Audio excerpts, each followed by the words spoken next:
Hello everyone. Today we're going to make creamy meatballs. We'll be making them without adding rice or anything else.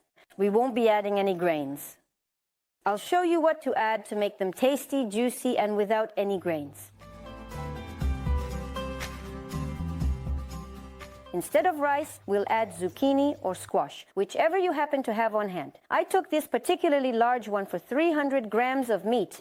I'll grate it. It will add juiciness and structure. Everything will hold its shape well, won't fall apart, and it won't be a dense lump, you know? I'll also add this kind of onion inside.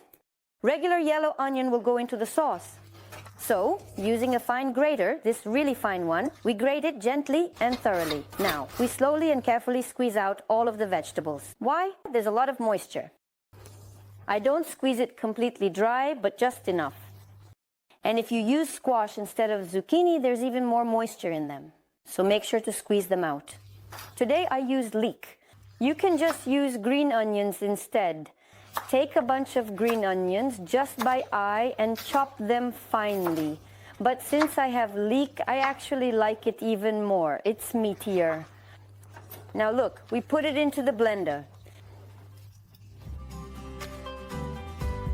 Carefully add the onion to the meat. That's it, add some salt. Well, salt to taste. So I'm adding ground garlic. This kind, granulated, not fresh, plus paprika and pepper. If you want to add any other aromatic herbs, now is the time. So let's add them.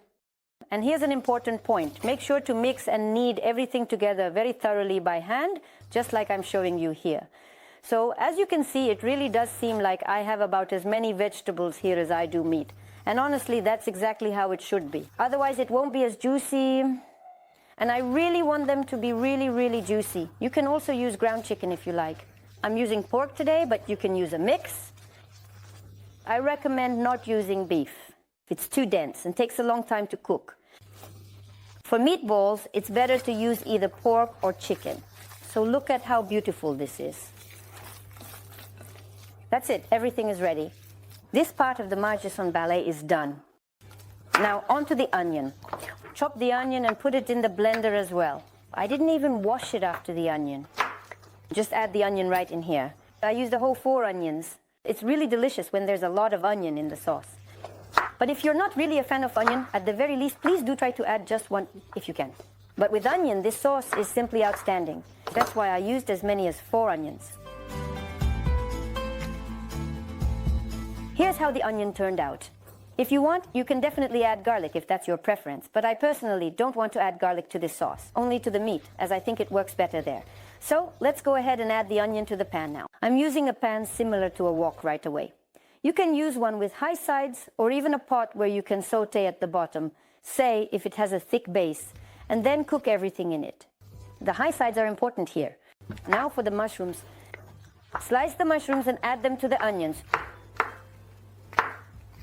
Add some butter to the onions and then put the mushrooms on top. Be sure to add salt. As soon as everything starts to sizzle, I add a bit of pepper. Well, the spices here are to taste. And I also add some thyme, a few sprigs, just the leaves themselves. It turns out really delicious with thyme. Set to medium heat, cover with a lid, stir occasionally about 10 minutes. Now let's prepare the sauce. I take hot water, but the kettle boiled about 5 minutes ago, so it's still warm enough. A glass of water. I always use sour cream, any fat content. Of course, the fattier you use, the tastier it will be. And cream. You can use just sour cream or just cream. But I usually combine them, it always turns out very tasty. So don't forget the salt, a pinch of pepper, and mix it all together.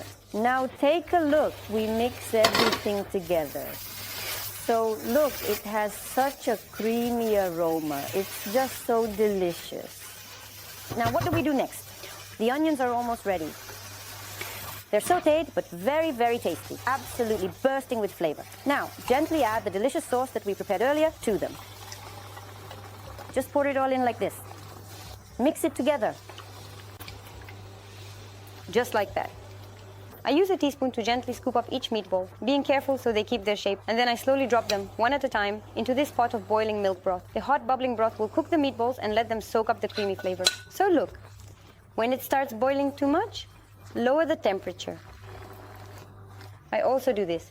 After I've carefully put in all the meatballs, one by one, at this point I like to add just a little more water, just enough so that it boils off completely. And then the delicious creamy broth is left behind at the end, ready to enjoy. Listen, these meatballs are just so tasty. They disappear in no time at my place, and everyone loves this sauce. That's how I do it, you know, right? I don't make any side dishes or anything else to go with this. Everyone just eats it like this. But if you want, you can make some mashed potatoes. It turns out so delicious, especially if you use chicken, if you're making it with chicken. As soon as it starts boiling, 15 minutes is enough, and you can turn it off, because chicken cooks very quickly.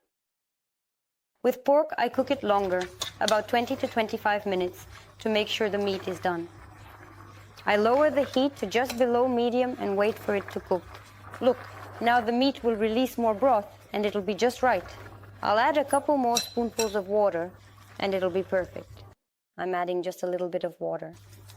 Now the meatballs themselves will give off some more broth.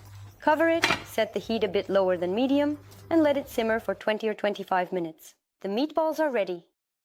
That's basically it. Let them cool down, and you can serve them. They're very hot.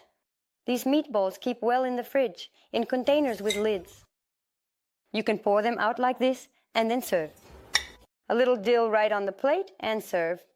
What aromatic, creamy meatballs. Listen. Unparalleled. You can serve them with potatoes or pasta for the kids. But honestly, I love them just with a salad, simply the meatballs. The fresh zucchini really adds absolutely wonderful and incredibly juicy moisture to the dish. It gives such a meaty texture and juiciness. So juicy, so delicious. I leave them just like this in the pot, right on the table, until they cool completely to room temperature, and then I carefully transfer them to an airtight container with a secure lid. You can serve them all week with a side dish or with a salad. Take this into account. There are lots of different meatball recipes with various sauces on my channel. Be sure to give it a try. Subscribe to my channel, like the video, and share it. Bye!